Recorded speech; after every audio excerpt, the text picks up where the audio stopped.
नमस्कार प्रिय दोस्तों, आप देख रहे हैं पवित्र पथ। आज का विषय केवल धार्मिक नहीं है, बल्कि हर उस इंसान के लिए है जो जीवन में मेहनत करता है लेकिन फिर भी मन में डर, तनाव, निराशा या बेचैनी महसूस करता है।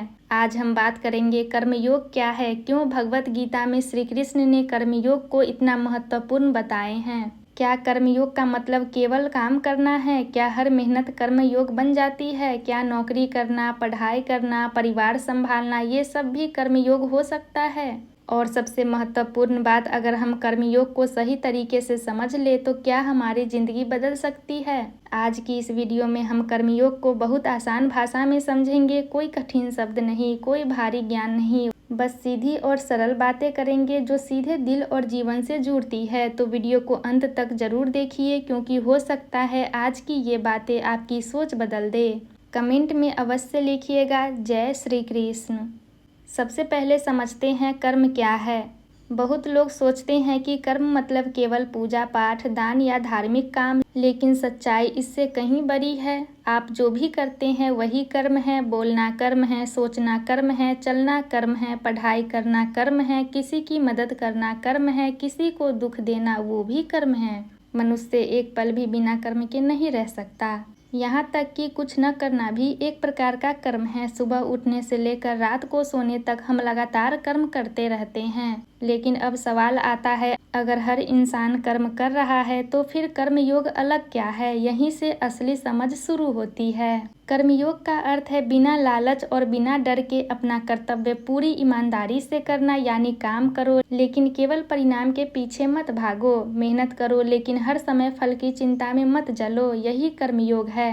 कर्म और डिटैचमेंट से होता है कर्मयोग। श्री कृष्ण ने कहा है कि मनुष्य का अधिकार केवल कर्म करने पर है, फल पर नहीं। इसका मतलब ये नहीं कि फल की इच्छा रखना गलत है, बल्कि इसका मतलब है फल के डर या लालच में अपने मन की शांति मत खो दो। आज अधिकांश लोग काम कम करते हैं और चिंता ज़्यादा करते हैं। अगर मैं असफल हो गया तो, अगर लोग हंसेंगे तो, अगर मेहनत का फल नहीं मिला तो, यही डर इंसान को कमज़ोर बना देता है। कर्मयोग हमें सिखाता है अपना सर्वश्रेष्ठ दो, बाकी ईश्वर और समय पर छोड़ दो। अब इस ज्ञान को समझने के लिए हमें अर्जुन की स्थिति समझनी होगी। जब युद्ध शुरू होने वाला था, अर्जुन डर गया।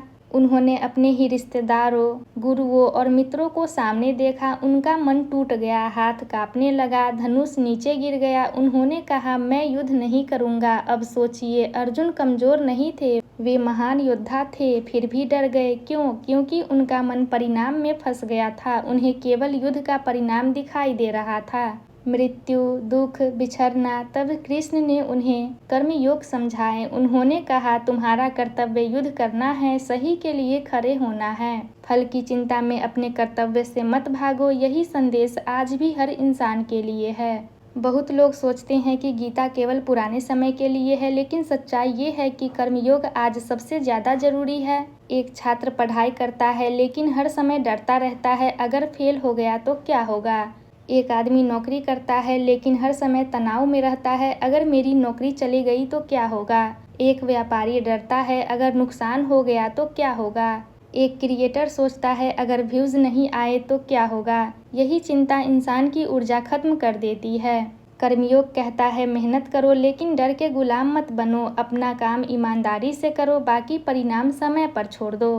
क्या कर्मयोग का मतलब भावनाहीन होना है? नहीं, कर्मयोग का मतलब पत्थर बन जाना नहीं है। इसका मतलब है भावनाओं में बहकर अपने कर्तव्य को मत भूलो। कई बार लोग दुख में टूट जाते हैं, छोटी असफलता में हार मान लेते हैं, लेकिन कर्मयोग सिखाता है स्थिति कैसी भी हो, अपने सही कर्म करते रहो। सच्चा कर्मयोगी मुश्किल समय में भी टूटता नहीं। आज दुनिया सफलता के पीछे भाग रही है, लेकिन एक सवाल सोचिए, अगर सफलता ही सब कुछ है तो इतने सफल लोग भी दुखी क्यों हैं? क्योंकि केवल परिणाम से खुशी नहीं मिलती। जब इंसान केवल फल के पीछे भागता है तो उसका मन कभी शांत नहीं रहता। कर्मयोग कहता है, काम को पूजा बना दो। अगर आप पढ़ाई कर रहे हैं, पूरे मन से करो। अगर आप खाना बना रहे हैं, पूरे प्रेम से करो। अगर आप नौकरी कर रहे हैं, ईमानदारी से करो। जब काम पूजा बन जाता है तब मन में शांति आने लगती है। कई लोग कहते हैं, जब फल की चिंता नहीं करनी तो मेहनत क्यों करे। ये कर्मयोग नहीं, गलत समझ है। कर्मयोग आलस्य नहीं सिखाता, बल्कि कर्मयोग कहता है पूरा प्रयास करो, अपना 100% दो। लेकिन परिणाम आने तक अपने मन को चिंता में मत जलाओ। सोचिए एक किसान के बारे में, वो खेत में मेहनत करता है, बीज बोता है, पानी देता है, लेकिन क्या वो बारिश को कंट्रोल कर सकता है? नहीं। फिर भी वो मेहनत करना नहीं छोड़ता। यही कर्मयोग है। हमारा काम मेहनत करना है, हर चीज़ को कंट्रोल करना नहीं।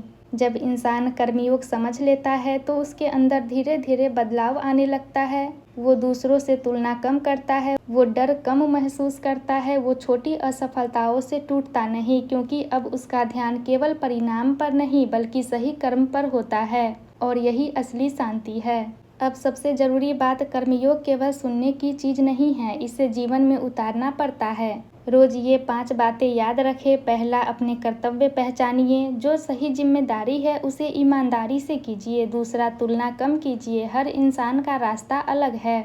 तीसरा, परिणाम का डर कम कीजिए, डर मेहनत को कमज़ोर करता है। चौथा, काम को बोझ नहीं सेवा समझिए, यहीं से मन बदलना शुरू होता है। और पांचवा, हर स्थिति में शांत रहने की कोशिश कीजिए, यही सच्ची ताकत है। तो प्रिय दोस्तों, कर्मयोग केवल एक धार्मिक शब्द नहीं है, ये जीवन जीने की कला है। जब इंसान ईमानदारी से कर्म करता है और परिणाम के डर से खुद को आज़ाद कर देता है, तब उसका मन हल्का होने लगता है। शायद यही कारण है कि हजारों साल बाद भी गीता का ज्ञान आज भी लोगों को रास्ता दिखा रहा है।